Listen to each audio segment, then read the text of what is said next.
A Day with Captain Adventure.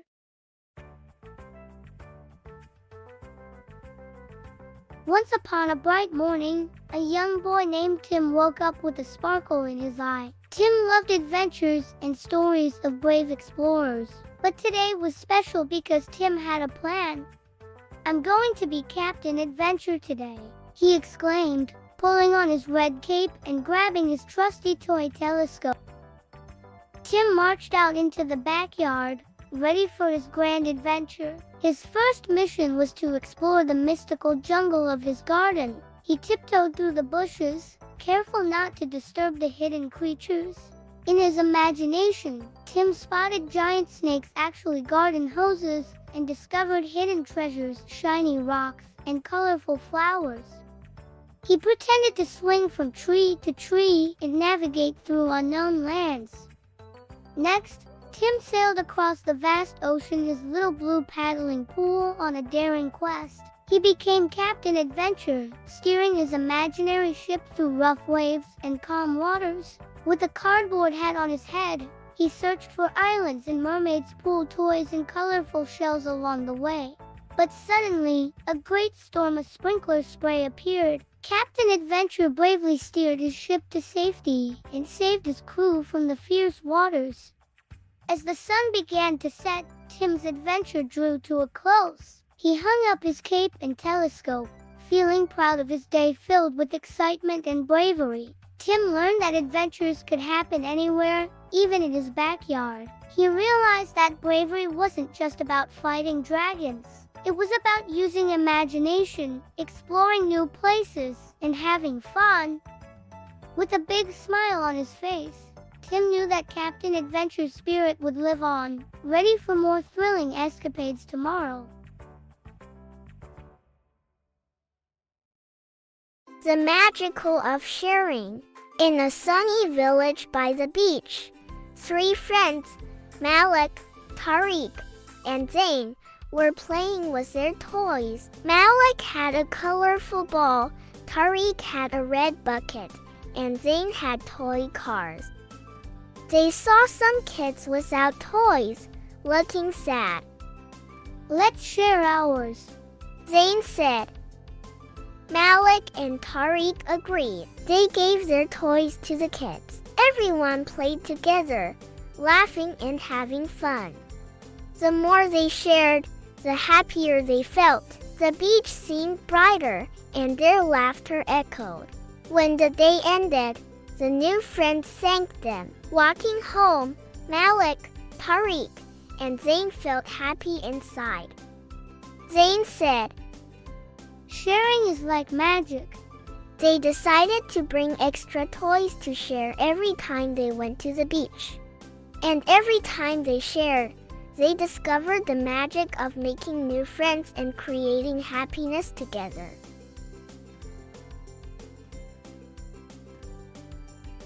The Kindness Quest of Kiko the Koala.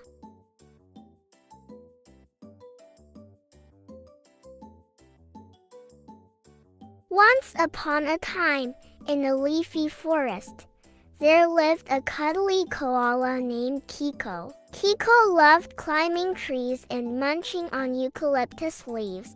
But more than anything, Kiko adored spreading kindness wherever he went. One sunny day, while Kiko was lazily lounging in a eucalyptus tree, he heard a faint cry for help, scampering down the branches. Kiko found a lost baby bird chirping in distress. The little bird had fallen from its nest. Without a second thought, Kiko scooped up the bird and gently placed it back in its snug nest, soothing it with comforting cuddles. As Kiko continued his stroll through the forest, he stumbled upon a group of ants struggling to carry their food. Without hesitation, he offered his help. Kiko carried the food alongside the ants, giggling and chatting with them, making their task lighter and their hearts happier. Later that day, Kiko encountered a timid bunny feeling frightened by a sudden thunderstorm. With a warm hug and some reassuring words, Kiko sheltered the bunny in his tree, keeping it safe until the storm passed, sharing stories and laughter to calm its fears. Word of Kiko's kindness spread throughout the forest, and soon, animals from all corners sought his help and comforting presence. Kiko's kindness knew no bounds, and the forest flourished with friendship and warmth because of his caring heart. In the heart of the leafy forest, Kiko the koala's kindness became a legend, reminding everyone that even the smallest acts of kindness could create the biggest ripples of happiness.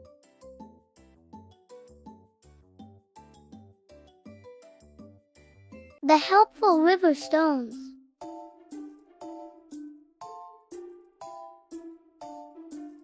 Once upon a time, in a land where a gentle river flowed through a forest, there lived a group of shiny river stones. They sparkled under the sun, happy in their peaceful river home. One day, the sun seemed to shine hotter than ever, and the rain forgot to visit the forest. The river started to shrink, and the woodland creatures became worried. The fish had less water to swim in, and the birds couldn't find water to drink.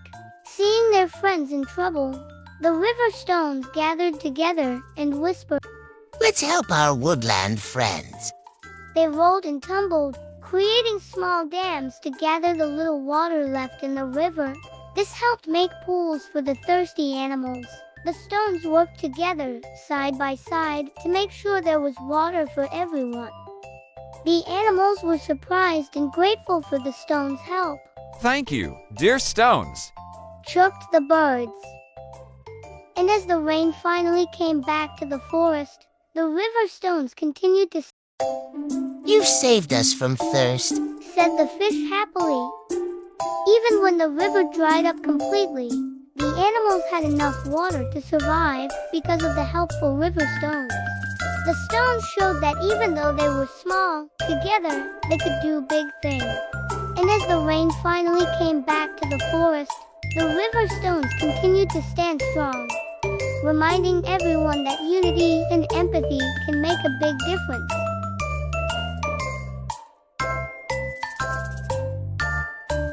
The helpful compass. In a big forest, 3 friends, Jack, Sam, and Lim, loved exploring together. One sunny day, they wandered too far and got lost. Jack said, "Let's use my dad's compass to find our way back." They looked at the compass, a small round tool that shows directions. Sam added, "But how do we use it?" Lim remembered. "My dad showed me once. The needle always points north." Jack held the compass and watched the needle. "North is where we need to go." They walked, following the needle's direction. Sometimes the trees made it hard to see, but they kept checking the compass and talking about which way to go. They reached a river. To cross it, they needed to find a safe way. Jack said, "The compass shows where we need to go, but let's also look for a good crossing spot." They found a sturdy log bridge and carefully crossed the river together. On the other side, they looked at the compass again. "We're closer to home now," exclaimed Sam. Following the compass, they finally saw familiar trees and knew they were close. They reached home just before sunset. Jack said, "Using the compass helped us find our way back." Sam added.